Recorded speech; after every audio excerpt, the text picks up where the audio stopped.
Hello, I'm Cynthia Aguirre in Dallas, and here are your headlines from North Texas. A 77-year-old woman says she refuses to give in after police say a man broke into her home and attacked her. It happened in South Fort Worth on Community Lane, and the woman just told Tiffany Liu what it took to survive. I said, "What do you want? What do you want?"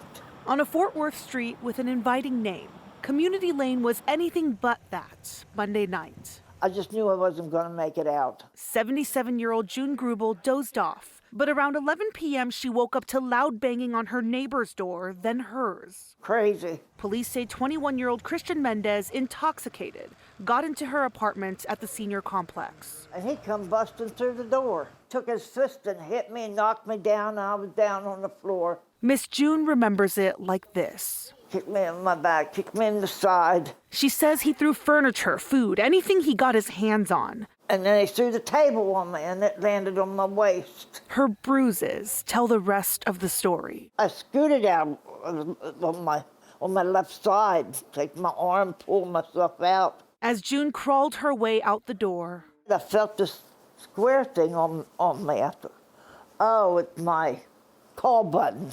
So I pushed it. Determination struck me and I had to get out. I just had to.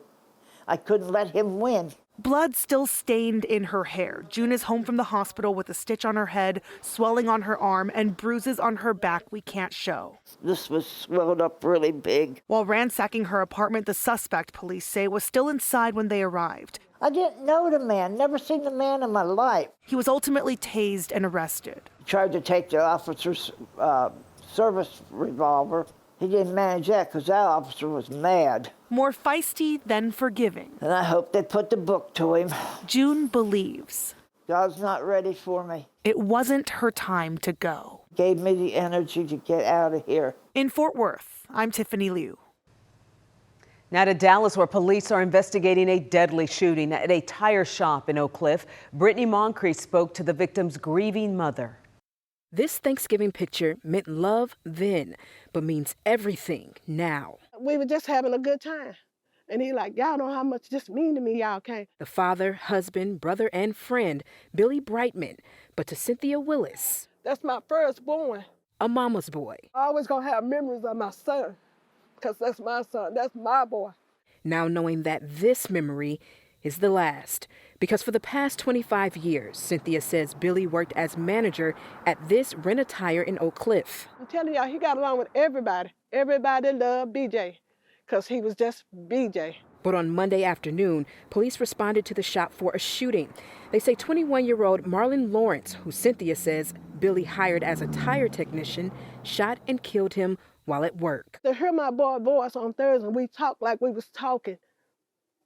And then for him to be gone on Monday, yes, I'm hurt. According to an arrest affidavit obtained by WFAA, Billy was working at the front desk when Lawrence came up from behind, shot him in the back, and then again in the face. Cynthia says right before the shooting, Billy had given Lawrence instructions. For him to do him like that, why? Young man, why? Documents show that Lawrence admitted to the shooting and says he put the gun in his vehicle parked outside. There's also surveillance video. DPD arrested Lawrence, who is charged with murder. I'm hurting. You know, I don't know what else I can do. Praying ain't gonna bring him back, and I know that. But praying make me a little bit stronger of what I am. And it's that strength combined with the memories. He's my legend. He'll live on in my heart till God call me on. That shows the deepest gratitude, love. So I thank God for I had him 42 years. And I'm just grateful I had him that long. In Oak Cliff, I'm Brittany Moncrief. A major change could help transform downtown Dallas. It's part of a billionaire developer's vision to create new life in the urban core. Ray Washburn says moving the Greyhound bus station from downtown to near Love Field will change the dynamic. And he just told Cole Sullivan what could take its place in downtown Dallas. There's no doubt the Dallas Greyhound bus station is in the middle of the action. Something is always going on. I met a lot of new friends. It's why Akeem Anderson hangs out here. I guess something like therapy, so I get to meet people, talk to people, tell them my story, they tell me their stories. But not every scene he sees is a happy one. A lot of, let's say, not good things happening around, that's coming through here. That's one of the reasons downtown developers are glad this bus station is moving out next week to a new location on Harry Hines near Love Field. It was kind of a magnet with the homeless and a lot of other bad characters that we really wanted to clean up. Ray Washburn bought the Greyhound property last year, which for him is also the center of the action. He already owns Founders Square next door, and it's just blocks from the new Dallas Convention Center project. So we're right in the middle of the path of growth. So the idea was, buy it and let's just see what happens. He's pitched this as a possible police substation or a FIFA ticket office. Now he's betting Dallas College might want it as the school announces expansion plans. You're going to see cranes all over this end of downtown starting in about next spring. At a place where something is always going on, what's happening next is set to be different. That's the main thing I'm gonna miss about it. And when the last bus leaves, Anderson says he will too. I'm not gonna follow the Greyhound where the Greyhound going. In Dallas, I'm Cole Sullivan. A family from Fort Worth says they had everything they ever wanted. 3 children they waited years to call their own. But as Adriana de Alba shows us, friends and family members had one more surprise to give. As the workday ended and the sun set over Fort Worth, the Mickey hats came on and a village gathered. A bus full of love for one family headed for their home. They've done this before, showing up in force for the Hassel family when they adopted their 3 children. At the adoption hearing, even the judge said they had never seen a crowd like this. The saying is, it takes a village. And I said, it doesn't seem like a village for us. It's a nation. You guys are huge. This moment didn't start here. It started years ago with a dream Mike and Sinai the Hassel thought they'd never reach.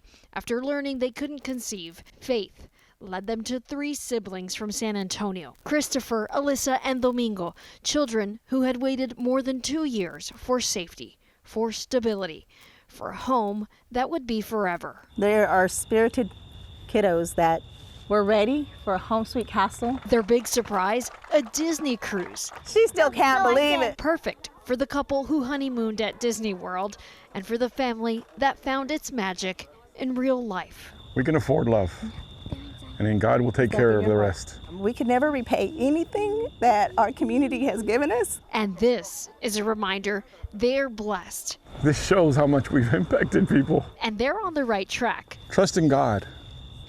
He has a plan for us. On what was a quiet night, a family once searching for light found it right on their front yard. In Fort Worth, I'm Adriana de Alba.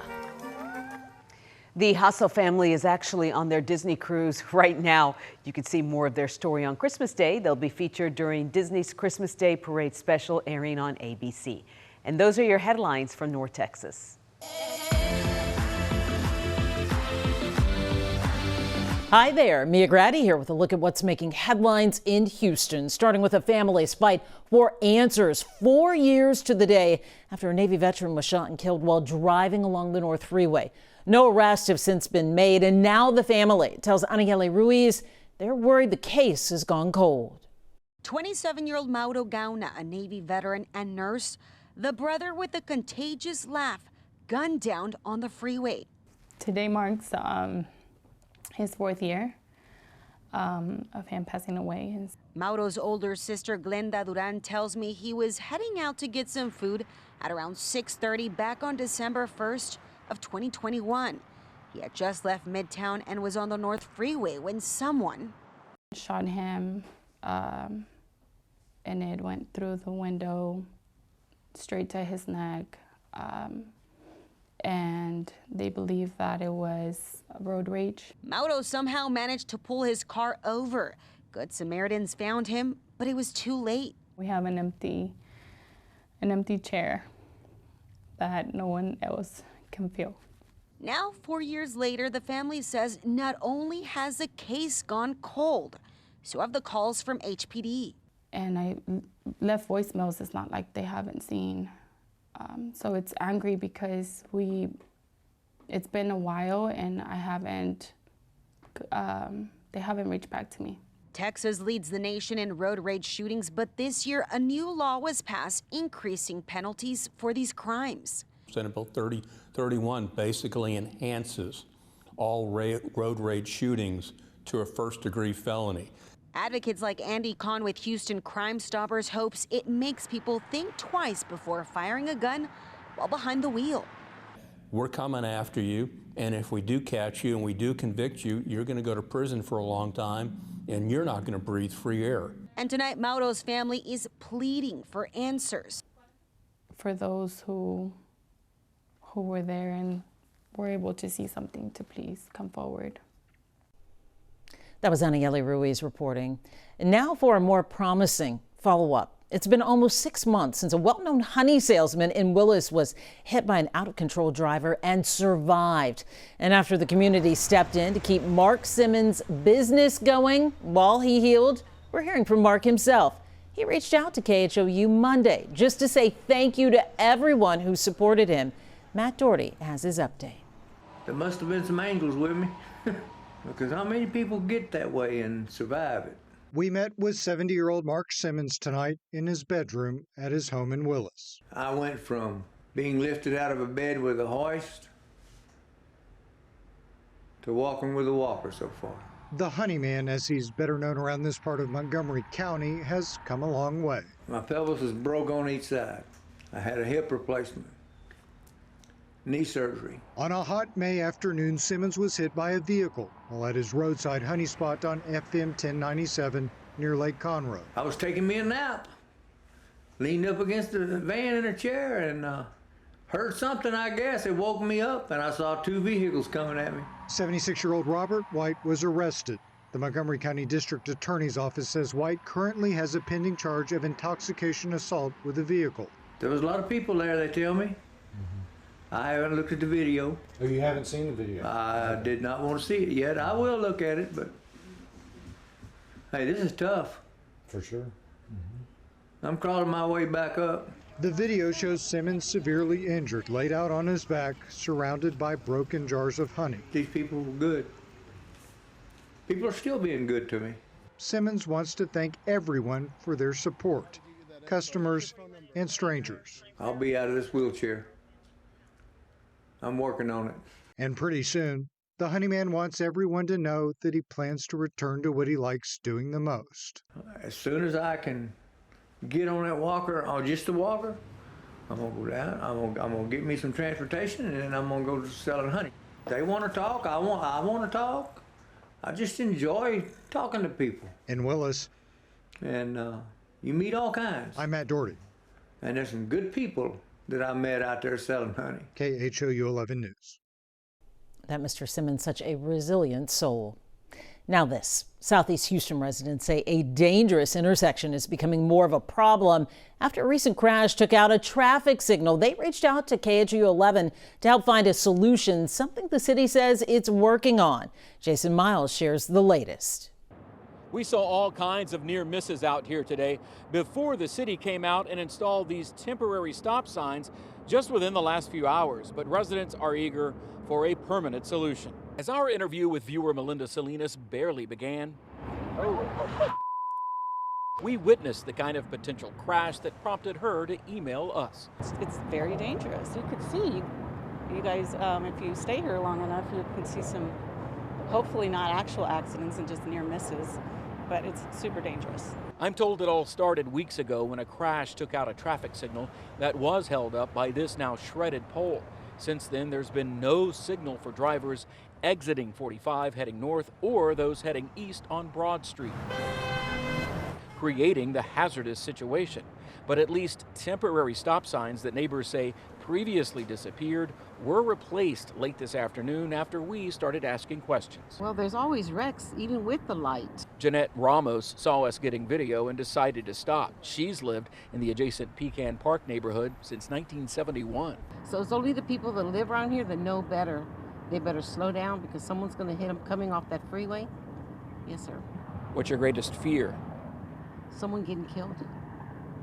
someone getting killed. In a statement, a city spokesperson told me, quote, according to Houston Public Works, the mast arm was knocked down in an accident. No mast arms are available for replacement with correct measurements. HPW's contractors have ordered a new mast arm, which needs to be manufactured and will take several weeks. Meanwhile, the city is looking at other options to deploy in the interest of public safety.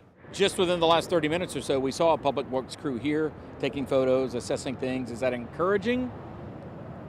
Yes, but when I see a crew here actually doing something, I'd be more encouraged.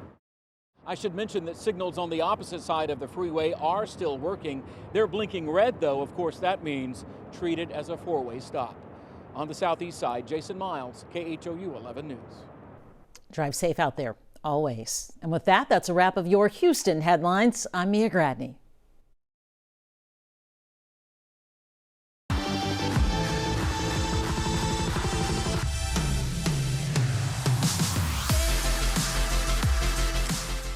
Happy Wednesday, everybody. I'm meteorologist Pat Calvin here with a look at your forecast across the state. We'll start in South Texas first. This is where the warmest weather will be, albeit cloudy for a couple parts. Temperatures make it into the upper 60s and even upper 70s down towards the extreme southern tip of the state. Getting into central and east Texas here, temperatures again, a lot warmer, upper 50s and upper 60s here. Showers developing, though, by the evening. Farther north into northeast Texas, from Wichita Falls out towards the Arklatex, we're talking about 50s and 60s with clouds rolling in by the evening. Panhandle and High Plains looks nice. Temperatures on the cooler side, more clouds by the evening up towards areas going north of Amarillo, but otherwise 40s and 50s for the high temperatures. And last but not least, West Texas from El Paso out towards San Angelo. Weather's gorgeous out here. This is the place to be. Lots of sunshine with highs in the 60s and 70s. Looking ahead to the next few days, not many big changes arrive. We do see more rain chances, though, arriving for central Texas and also for southeast Texas here Thursday into Friday. Same out towards Corpus Christi. Maybe a couple of flurries on Thursday for Amarillo as another shot of colder air comes in, but otherwise temperatures should be pretty seasonable across the state. So here's the setup for today. Again, this coastal low starts to move north. That'll bring a shower chance for us. Cold front comes into the Panhandle. That's where we could see maybe a couple of snow showers as we get into the day on Wednesday, and rather as we get into the day on Thursday. For Thursday itself, though, steadier rain across East Texas. Back to the west, we look dry, and again, no severe weather expected across the state for today, so conditions look okay outside of the shower chances for the middle and upper Texas coast. Here's future track. Getting into the afternoon and the evening, again, showers start to develop here, so it's a dry start for us, but by the evening, showers start to take over for East Texas. Everyone else, though, looks okay. Getting into Thursday, periods of rain here from central to East Texas, even getting up towards the Metroplex. West Texas looks okay, and then finally on Friday, more moisture comes in from the Pacific. Sunshine, though, for the high plains out towards West Texas, but more rain here for the Texas coast, getting back into the state capital. By the time it's all said and done, could see a couple of inches of rain out towards the Houston area, and then maybe again a couple of pockets of steadier rain for San Antonio, getting out towards northeast Texas. Otherwise, though, West Texas looks a lot drier. Looking ahead into the middle of the month, warmer than normal conditions for the west half of the U.S., colder than normal for the eastern half. We're on the battleground here, but I do think we'll start to trend warmer as we get into the middle part of the month. Doing any traveling for today, any trouble spots will be up and towards Colorado with some snow showers. As we get you into tomorrow, showers and storms for the Gulf Coast. And then finally on Friday, two trouble spots, one from Atlanta into the Carolinas and the next in the Pacific Northwest. That's your forecast around the state and around the country. More headlines coming up.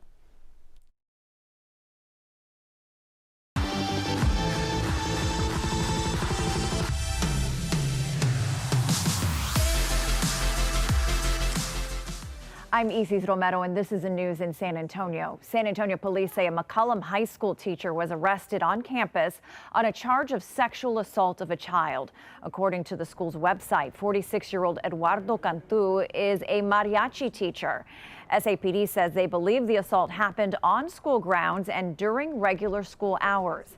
Investigators say the incident happened on November 10th, and administrators found out more than a week later on the 19th. SAPD says there could be more victims and continue to investigate. A 17-year-old accused of stealing $30,000 during an ATM robbery is back in custody. He appeared in front of a juvenile judge who had some strong words for the teen. Sue Kalberg was in the courtroom. The things that you're doing right now, you will be dead by the time you're 18. I know who you hang out with. Exasperated, Judge Cruz Shaw told the teen he had been given every chance to succeed and failed. So that means I released him and he picked up that new robbery. The judge had allowed 17-year-old Quentin Graham Jr. to go free after he was accused of evading arrest and possessing a prohibited weapon in October. For the charge of possessing a prohibited weapon, more specifically a handgun with a switch. Is that true or not true? The judge learned less than 6 weeks later the teen was accused of being the getaway driver in an attack on an ATM technician. Court personnel said there were also pictures and video of the teen with known gang members. The photos and videos show the respondent with known gang members, weapons, and a large amount of money. Shaw said locking the teen up is the only way to keep him alive. I gotta save your life. If you don't want to be saved, well, hell, I'll do what I have to do. The teen, who had been free on bond, was led away in handcuffs. And that's the child's best interest to be sentenced to the TJJD on an indeterminate sentence. Indeterminate sentencing means that while he's locked up on the juvenile side, if he behaves and works the program, he could be released sooner rather than later, but he will still face charges on the adult side. At the Juvenile Justice Center, Sue Kalberg, KENS 5. An ICE office in San Antonio was evacuated Tuesday after staff opened an envelope filled with a suspicious powder. The office on Jackson Keller Road was cleared out as authorities tested the substance. ICE calls it a, quote, deliberate act of intimidation and says the incident has been referred to the FBI. No one was hurt, and ICE says whoever sent the envelope will be held accountable. In San Marcos, an attempted car burglary led officers to 3 suspects and a stolen gun linked to multiple break-ins. As Simone Simpson reports, police believe they may be part of an organized crime ring. There were several items of property that were reported stolen. One was recovered, which was a stolen firearm. That seems to be very common nowadays, especially here in San Marcos. The attempted car burglary that sparked the investigation was on November 23rd around 3:30 a.m. here at Homewood Suites on the 400 block of Barnes Drive. The victim was in his car when 3 suspects attempted to open his car door. In San Marcos, we've been trying to focus on violent crime, and we've had a significant reduction in violent crime in San Marcos. Part of that violent crime is allowing access to firearms to violent people. The 3 suspects out of San Antonio were arrested within 15 minutes down the road, believed to be connected to other burglaries at other hotels the same day. 17-year-old Joseph Solis, 18-year-old Ray Guyona Valdez, and 23-year-old Elijah Aragon. These 3 suspects admitted more than one ring of offenders came to San Marcos from San Antonio with the intent of burglarizing vehicles. The total number of players in these burglary rings is unknown. We're trying to get ahead of the game, so to speak. We're doing everything that we can at the lowest level, and sometimes solving burglaries is what puts guns in offenders' hands. All 3 suspects have been released on bond from Hays County Jail. A reminder from San Marcos PD, hide your stuff, lock your car, and take your keys. Reporting from San Marcos, Simone Simpson, KENS 5. An 11-year-old girl is fighting for her life in the hospital after investigators say her mother crashed into a pole while allegedly driving drunk. The girl's 5 siblings were also in the vehicle, but are now safe at home. Megan Reyna spoke with the young girl's father, who's asking for prayers. It's not that you didn't protect him, you failed. Miles Collier is feeling a mix of emotions, from sadness to anger. On Friday, he got a call that his 4 children and their mother had been in a crash. It happened just before 2 that afternoon off Benz Engelman Road. Bexar County deputies say 31-year-old Brittany Winston was going at least 65 in a 45-mile-per-hour zone in a Ford Explorer when she left the road and hit a pole. Inside the vehicle were her 6 children, ranging in ages from 2 to 12. Investigators say none of them were wearing seatbelts, but strangers like Sheena Elam, who spoke to us over the phone, immediately pulled over and helped. We started to break the windows. We started pulling out the kids from the car. We had to pull out 2 from the back of the trunk because we couldn't get to them. All 6 kids in Winston were rushed to the hospital, but only one, 11-year-old Mila, was in critical condition with a brain injury and skull fracture. I'm just more confused, and I'm upset for Mila because she didn't deserve that. At the hospital, investigators say they were notified that Winston showed signs of intoxication. They did a blood test and say she was not only over the legal limit, but had also tested positive for drugs. Winston is now facing 14 charges, including intoxication, assault, and injury to a child. It's not worth it because now you have an 11-year-old girl, fighting for her life. So she has a lot of life to live, and And that's why, don't drink and drive. Megan Reyna, KINS 5. And that's the news in San Antonio. Here are your headlines from Southeast Texas. I'm Ebony Coleman. We're following shocking new developments from court. Terry Rose pled guilty to murdering his ex-girlfriend, Kimberly Langwell, in 1999. It happened just a week before his murder trial was set to begin. Her body was found buried in his home on Lindbergh Drive last June. Rose was arrested then and has been in the Jefferson County Jail ever since. 20 News has been following the details from court. Terry Rose appeared before Judge Raquel West, where he went back and forth on his plea. Take a listen. Are you pleading guilty freely and voluntarily? Yes. And are you pleading guilty because you did what they charged you with? Sort of. Yes. Yes. Okay. No, yes. We're not playing. Hold on. Yes. Listen to my question. You answer my question, Mr. Burbank. I'm not questioning you. Did you do what they charged you with in cause number 24 DCCR 1369? Yes. While he still has to be sentenced, this puts to rest a more than 25-year-old case. But let's dig more into it. According to the probable cause affidavit 12 News obtained last year, a trusted source told Beaumont police that Rose had admitted to killing Langwell. It further alleged that he buried her on his property. Then in June of 2024, crews used ground-penetrating radars to look for her, and they eventually found remains. He was arrested and has been in jail ever since. Rose is currently facing 5 to 99 years or life in prison for that charge. Judge Raquel West has also ordered a pre-sentencing report and set his sentencing for December the 16th. Also, we're following new fallout for the push for resignations of Beaumont's fire and assistant fire chiefs. The hot button issue came up today in the council meeting. During comments, Councilwoman LaDonna Sherwood asked for Councilman Mike Williams and Joey Hilliard to be censored. In a Facebook post, Williams included claims of overworked firefighters and not enough administrative support for first responders. During her comments today, Sherwood said the push for the change in leadership is creating chaos. That's not courage, and that's not accountability, and it's pure and simply a display of willful ignorance about the rules, the law, the city charter that actually governs this body.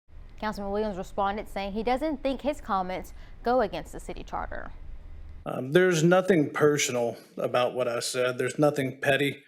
It's rooted in years of facts, of reality. You can read more about the call for those resignations on 12newsnow.com. And the ATF is joining the investigation into a fire that destroyed a church in Orange. El Bethel Missionary Baptist Church has been a part of the community for 76 years. 20 News reporter Kim Burchett sat down with Pastor Ricky Guillory to learn how his congregation plans to rebuild. All my pictures, all my books, all my degrees is all gone. So I don't recognize nothing. For 15 years, Pastor Ricky Guillory has led the congregation at El Bethel Missionary Baptist Church in Orange. A historic church that caught fire early Tuesday morning. Fire department all lined it up in the parking lot.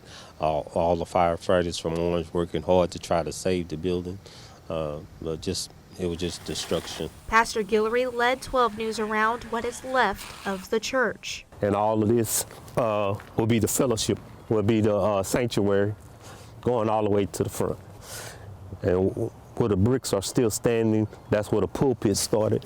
But Pastor Guillory plans to be in a pulpit on Sunday. I knew as soon as I texted my pastor, he was going to be like, let's offer them Bethel Baptist. Like, there's no doubt about it. Amber Schaefer works at and attends Bethel Baptist Church in West Orange. We're to bear one another's burdens, and we just want them to know that there's a community out here that does want to help. The church is opening their doors to help thy neighbor. So as you see, we have a pretty big area where they can come and worship. We have a large fellowship area where they can have meals or just eat together or do Bible study.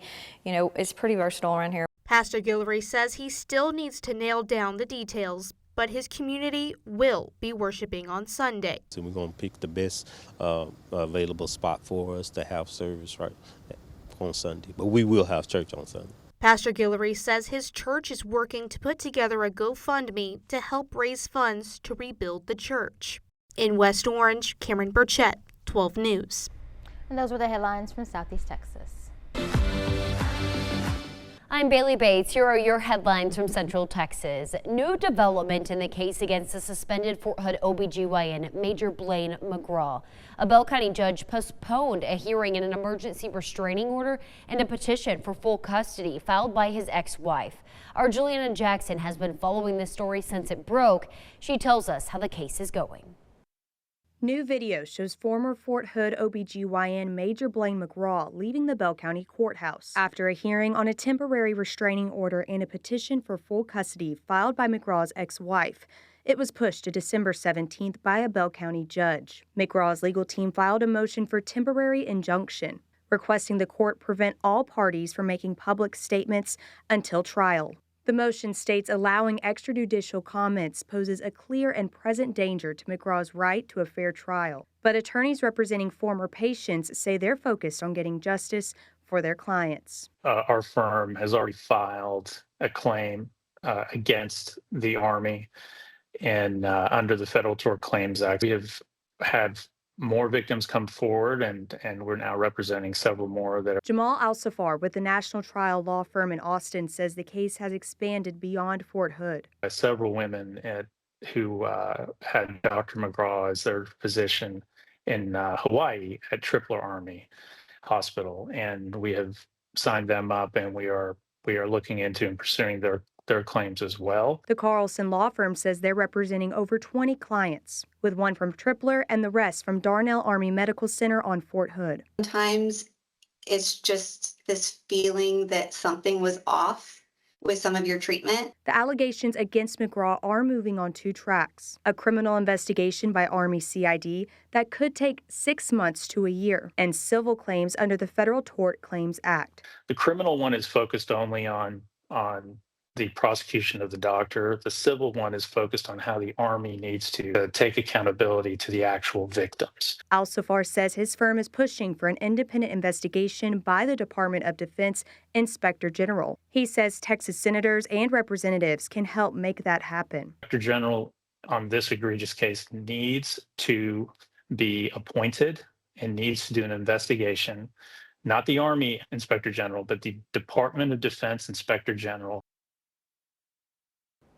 The next hearing in the custody case is now scheduled for December 17th at the Bell County Courthouse. No criminal charges have been filed at this time. McGraw's attorney said in a statement regarding his ex-wife's petition for full custody that, quote, Dr. McGraw's relationship with his daughter is private. He loves his daughter with all his heart. The petition is merely an allegation that will be addressed appropriately in court. Any attempts to make this matter public are not in any child's interest. End quote. And in Waco, truck drivers are losing time and money because of a major delay. The drivers are complaining of wait times stretching from a few hours into the double digits. Our Sydney Walker has more from a driver who said he waited 13 hours. Bumper to bumper. I've been here about 45 minutes already. Victor Francois, a truck driver, is in the belly of a whale. We don't get paid to sit here, we get paid to move. And earlier that morning, a fellow trucker was too. He got here and he's been waiting for about 3 hours before they finally got him in the gate. It's frustrating for the drivers to sit and wait. I don't understand what takes them so long to get you in. Francois says even 3 hours is an unusually long wait. Usually you're in and out, maybe an hour. Not everyone agrees. And you have to scale in and scale out. And with them having just one scale, I can see a wait time. Carol Baker Klein understands how the line gets backed up, especially with limited resources. They're just as nice as they can be. But 13 hours, not so much. 2 or 3, I can see. 13 hours, I think somebody's probably pulling your leg. But for OTR trucker Herschel Young, the wait was all too real. That is part of the job sometimes, is waiting. But it was so many trucks. Young was parked here along Bagby Avenue, only a 2-minute drive from the facility, but an hours-long wait. You get to a shipper usually to get detention, you have to go check in, but you can't even get to the guard gate. No place to park or rest. You have to keep moving every few minutes. There's no access to bathrooms. Paid by the mile. I ran about 85 miles. That's including leaving here and going to find somewhere to sleep. Normally I can run 650 miles a day. And losing hundreds in a maze of trucks. So it's just an absolute day loss. Young said he has filed a report with OSHA. 6 News did reach out to the facility itself and to OSHA, but have not heard back. Those are your headlines from Central Texas.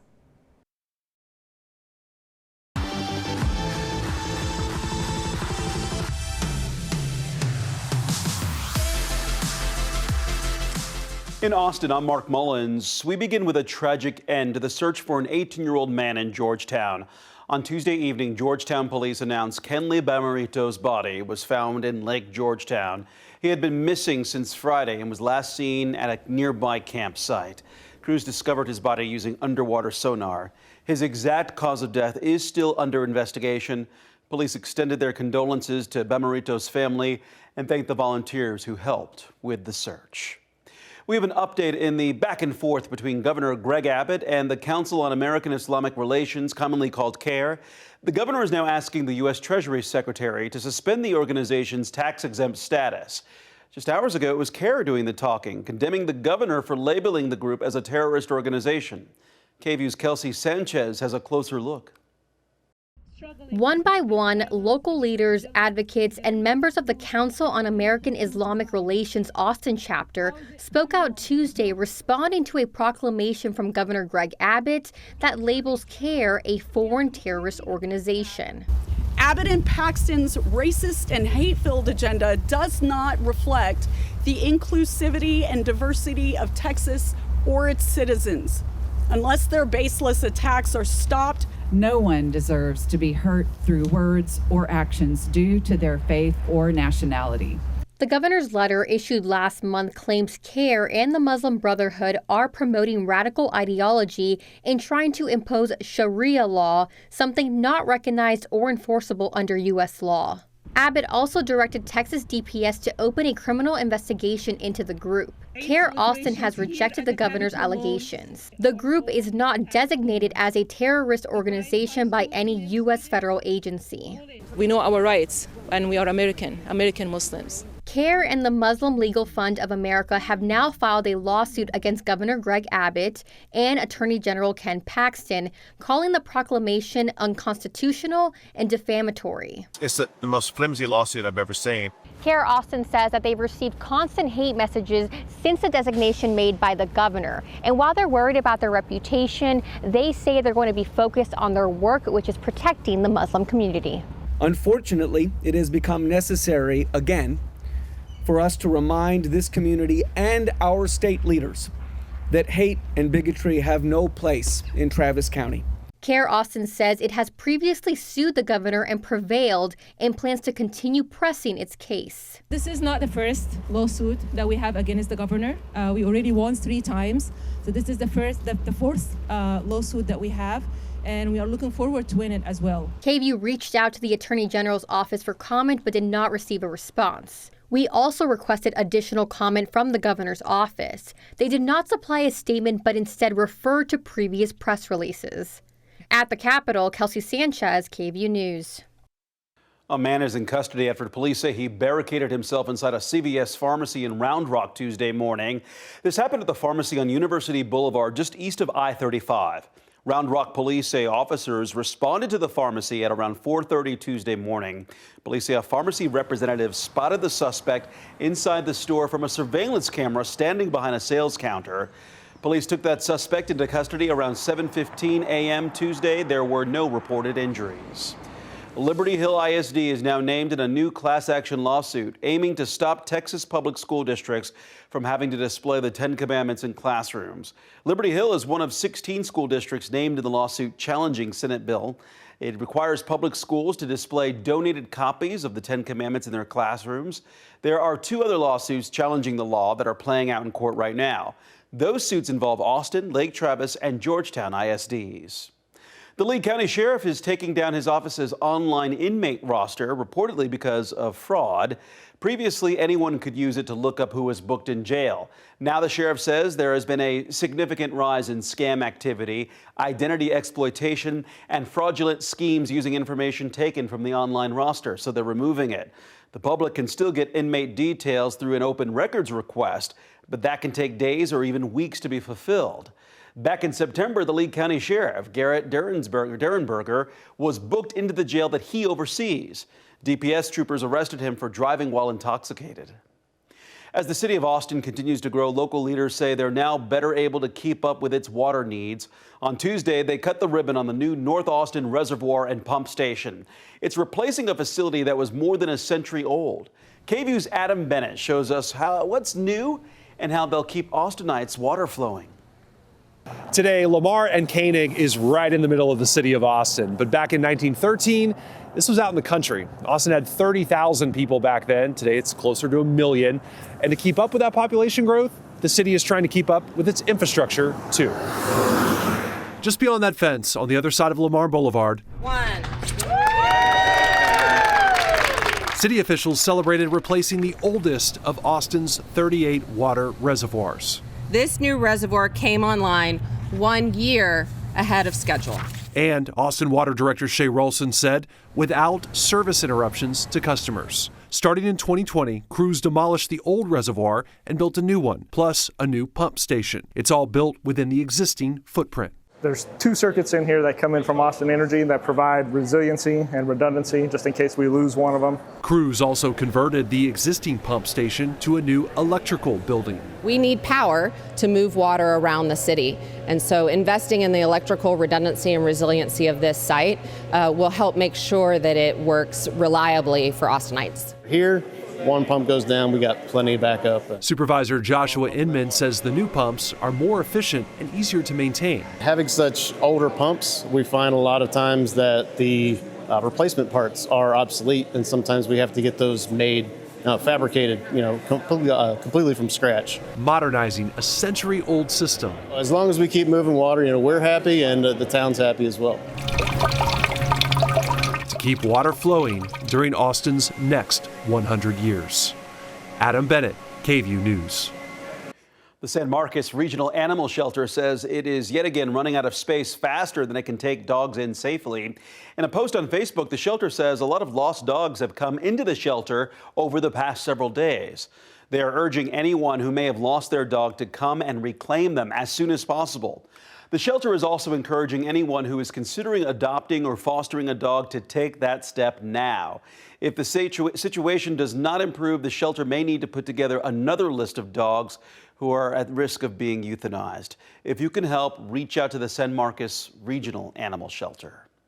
People in Manor are celebrating the city's first full-service emergency center. St. David's Emergency Center Manor is located right off Highway 290 near Greg Manor Road.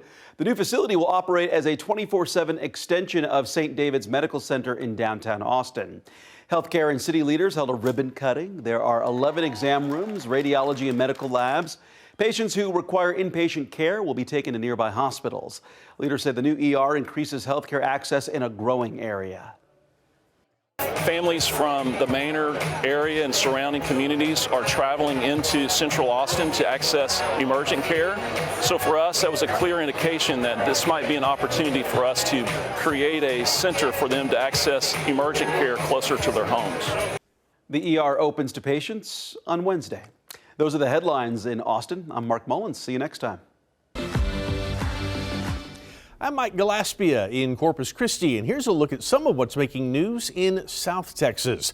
Several new Texas laws passed during the second special session just kicked in, including one that could make a real difference here in the Coastal Bend.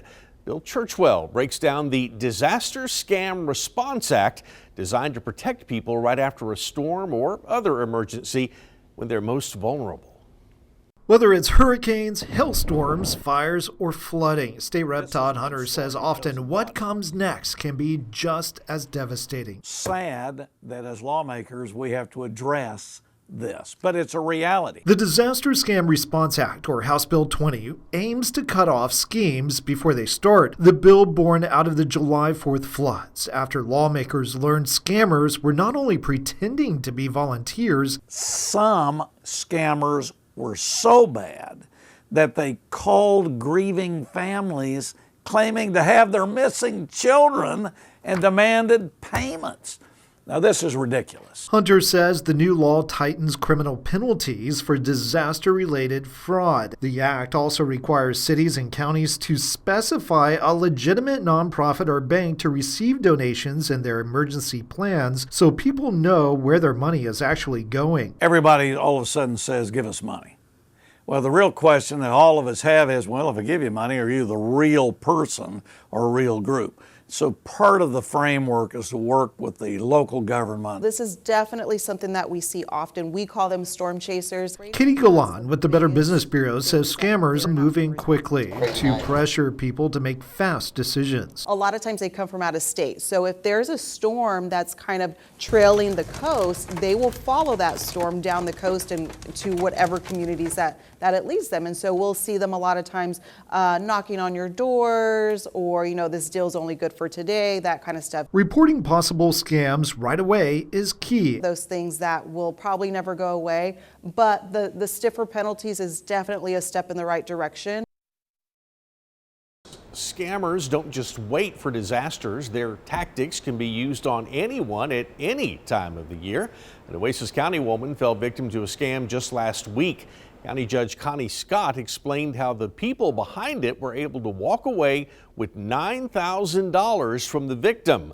Money authorities say is nearly impossible to get back.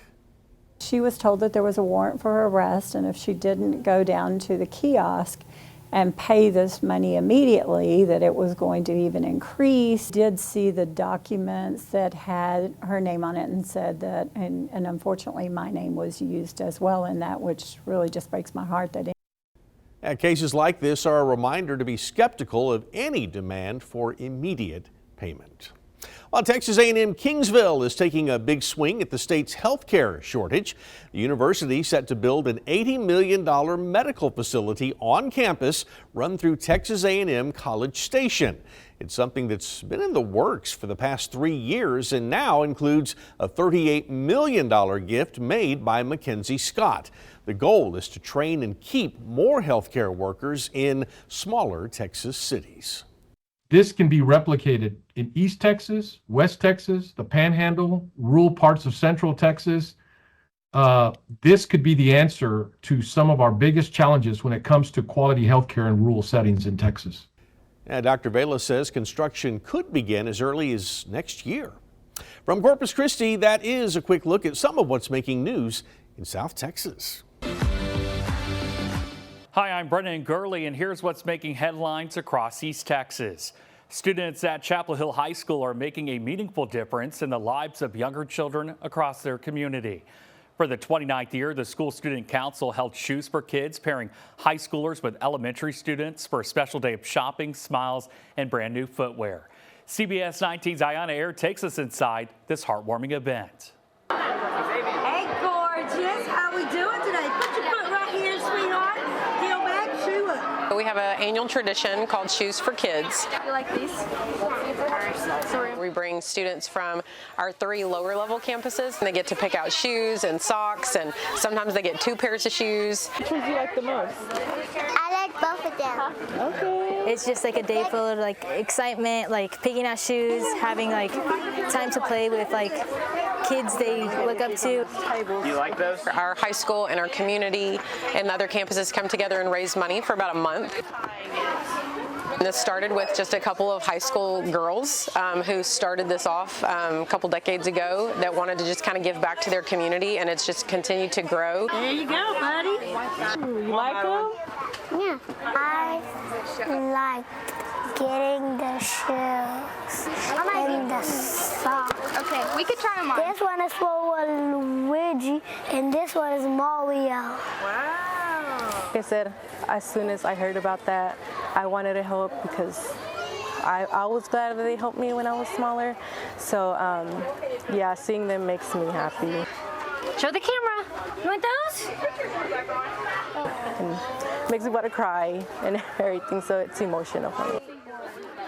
Some kids are not able to have shoes or a present for Christmas, and that was us growing up. Look at mine.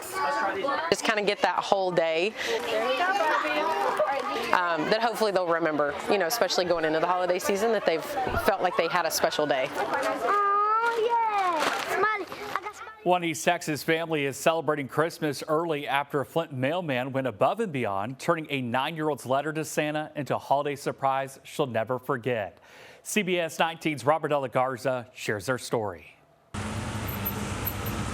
As Santa's helpers gear up for the busiest time of the year, one of them at the Flint post office is helping take a little weight off St. Nick's shoulders. I just wanted to send my Christmas list so Santa could get me something on the list. 9-year-old Abigail Baker got the surprise of a lifetime after she mailed off her Christmas wishes, hoping to land on the nice list. And that she did, but it didn't reach the North Pole. She put it in the mailbox, and like 2 weeks later, some man showed up on the front porch and was like, "Hey, we got this for Abigail." Her mom, Bailey Nelson, says a mailman found Abigail's letter to Santa and, in the true spirit of giving, delivered the greatest gift, kindness, checking off every item on her list. For him just to go out and spend his hard-earned money on somebody he's never even met, and he's got 2 little girls at home, it's heart-touching. Abigail's aunt, Cheyenne Gage, rushed to social media hoping to track down the mailman and thank him. We didn't expect this post to go crazy like it has been. The post has racked up more than 3,000 interactions and nearly 2,000 shares. And now the community is trying to pay it forward, pitching in to get the postman and his daughters something special. We found out that he likes to grill, and so we're talking about going in and getting him either a Blackstone or a pellet grill. Abigail has since written one more letter, this time to say thank you. I was like, I want to write the note. I want to say thank you. Thank you so much for buying all this stuff for me. You didn't have to do that. A simple letter, wrapping up a Christmas she'll never forget. You know, he has a heart of gold, and it's something that you don't see nowadays anymore, you know, so it's something that we'll forever remember. A reminder that sometimes the best gifts don't come from Santa's workshop, but from a neighbor with a mailbag. For CBS 19, I'm Robert De La Garza. And that's a wrap of your East Texas headlines. I'm Brennan Gurley.